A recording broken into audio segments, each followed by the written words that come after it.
All right, we're here for the first half of our press conference for the game we just saw between Australia and Serbia here at the FIBA Women's Olympic Qualifying Tournament in Belém, Brazil, joined by Serbia's head coach, Coach Malkovic, and Mina Djordjevic. Coach, I'll ask you first just your thoughts on the game that you just played. We had an excellent beginning of the game, on the contrary of the two games against Germany and Brazil.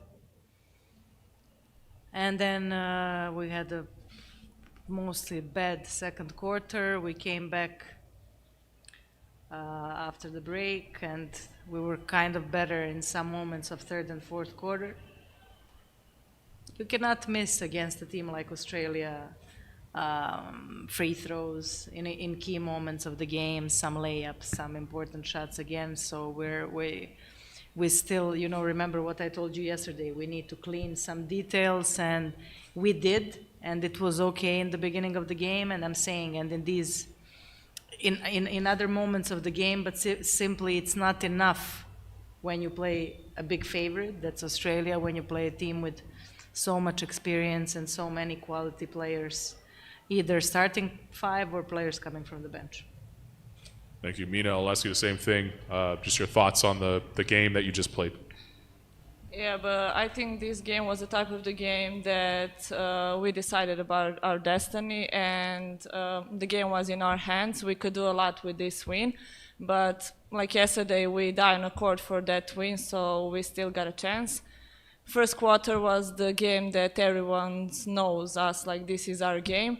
Like we fight till the end, we play aggressive and everything, but I think their experience was the key thing at the end. Coach, at the end of the game, there was an opportunity to foul. What happened in that situation? Was it planned to play it out and see what happens at the end of a shot clock and get your chance late in the game? What happened in that No, we wanted it exactly like this. The only moment that was very weird was the moment when Yvonne Anderson got out, because, correct me if I'm wrong, but it wasn't her blood on the shorts, it was from another player, so the player actually was not bleeding, which, for what I know, when player is bleeding, she should go out automatically and immediately. But she went out at the key moments of the game, and she wasn't bleeding. So besides that, all the rest, this is, of course, a big disadvantage for us, but all the rest was perfectly fine when it comes to foul and all of these things. I mean, if you ask me, could have we had quicker reactions, that's what would have been better after that timeout that I had, I think at 22 or something like that. We did have some slow reactions, three-pointer of Allen, all of these things that we didn't want, but yeah, definitely has a lot to do with experience also, as Mina is saying. But yeah. And Mina, in a game that intense, are you thinking out on the floor and taking away some of the experience of playing a team like Australia in a moment like this? The gym's going crazy. What sort of experience and lessons are you taking from being in a tournament like this? Yeah, for sure, this is like a big experience. We had before like a World Cup, like European Championship, but like Olympic Games, never mind, this is like qualification for Olympic Games, but this is like a big thing. Like there's like, here's like great teams. So for sure, this is like one more like a great experience for all of us, like a team.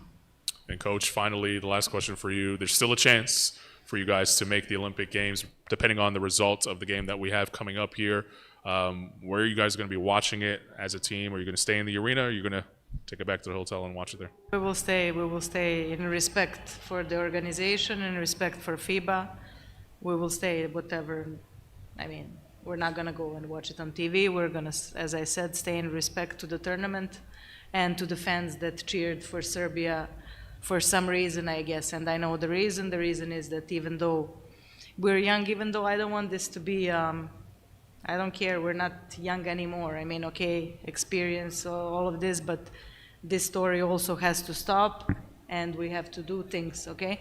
So we're gonna stay in respect to the fans. As I said, since they were cheering for us, they probably, even though we beat their team yesterday, they probably saw all of this that we want all the time. And this is maximum struggle on the court and giving it all. And fans, especially in Serbia, which is our home country, are never gonna accept you if you don't give it all. And first of all, in our country, which is a basketball country, as we all know, so that's very important. But as we can see all over the world, hustle, great hustle that has been given of people from sports is the most valuable thing. And so we'll stay in respect for these fans and, as I said, for the organization and FIBA.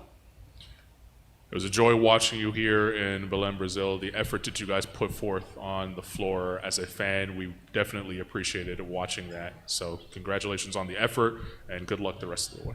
Thank you. This concludes the first portion of our press conference. We'll be back with the second portion with Team Australia.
All right, welcome back. Part two of our press conference. Game we just saw between Australia and Serbia. Australia coming away with a 2-point victory in that one. Head coach Sandy Brondello with me and Kayla George as well. Coach, I'll ask you first, just your thoughts on the game that was and just the tournament overall, actually.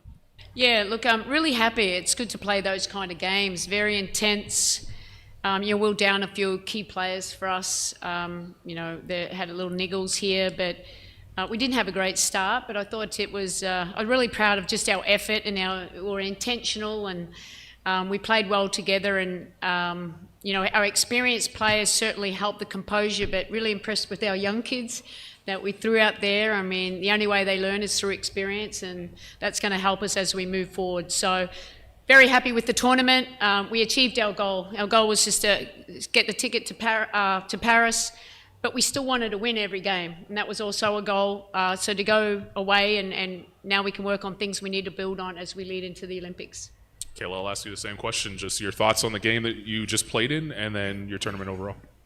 Yeah, I think we have some really great battles against Serbia the last few years, and I think, really happy to come away with 3 wins this tournament. And obviously today, like Sandy said, it's really great to have games like that. It really just builds resilience and builds team character. And as Sandy said, for the young ones to really get that experience, to be a part of that in those big pressure moments, is really exciting to see them, come to the table and deliver.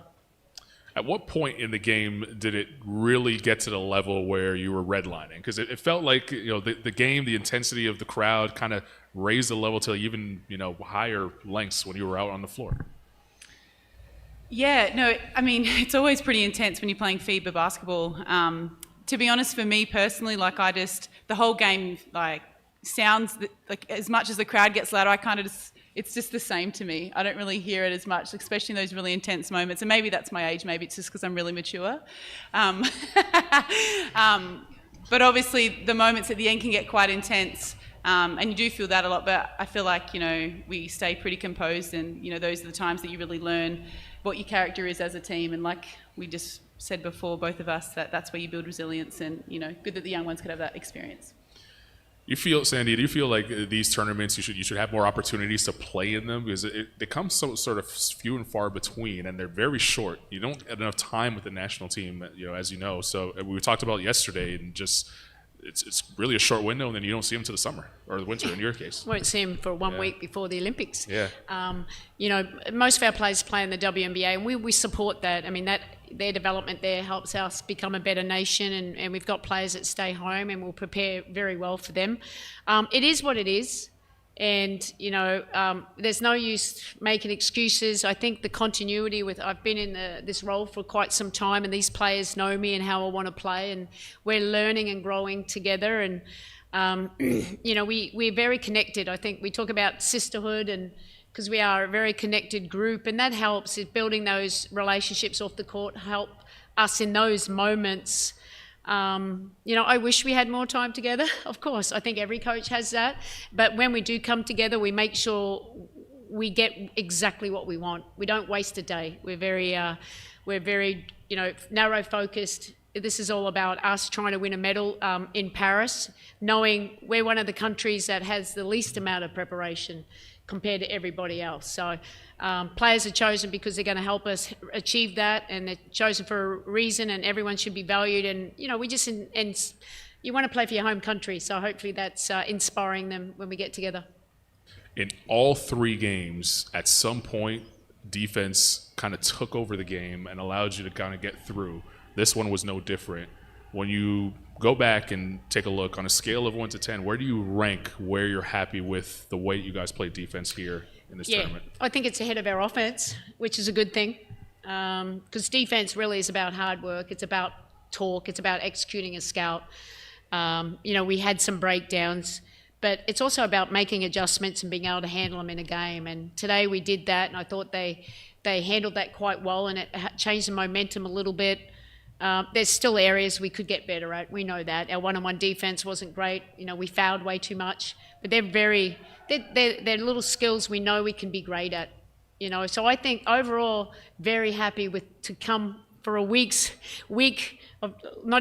days of training, 1 day when we had our whole team, and to be able to play like we did on the defensive end. Very proud of that. Offensively, we're going to get there. It's just going to take a little bit more time, but we need games as we move into Paris.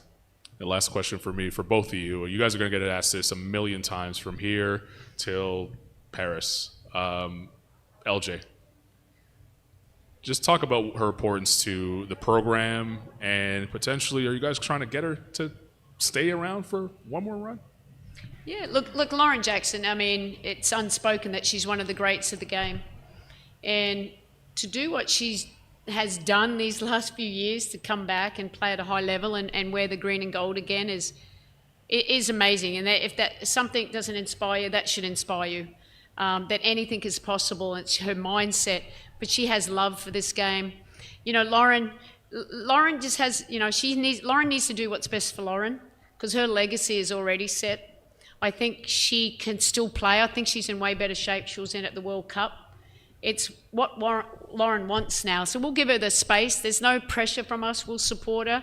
I think she can still play, but if she doesn't, that's fine too. But, it was pretty special to watch her play and be integrated and still be able to play at a high level with the Opals at the age of 42. Yeah, for me, it's a really special full circle moment, because Lauren was on my school books. And now she's one of my Opal sisters, and to be able to play alongside her in the World Cup in that, big 30-point game against Canada to help us win a bronze medal was a big one. And obviously, to be part of her game yesterday, was that her last game? I don't know, but I was a part of it, and she's just an incredible human, and the legacy that she brings to us as a group here is incredible. So whether that was if this was her last tournament, like Sandy said, her legacy's it's already done. And anything plus from that is just a bonus. But she's just an incredible human and is one of the greatest, if not the greatest, to ever play the game. So it's been an incredible honour to share the court with her and share the Opal sisterhood with her. That's awesome. Appreciate you guys in this tournament. Congratulations on the 3-0 tournament, and I hope you enjoy it on the rest of your time here in Brazil. Thank you. Thank you. That concludes our press conference here. We'll be back a little later on tonight with Germany and Brazil.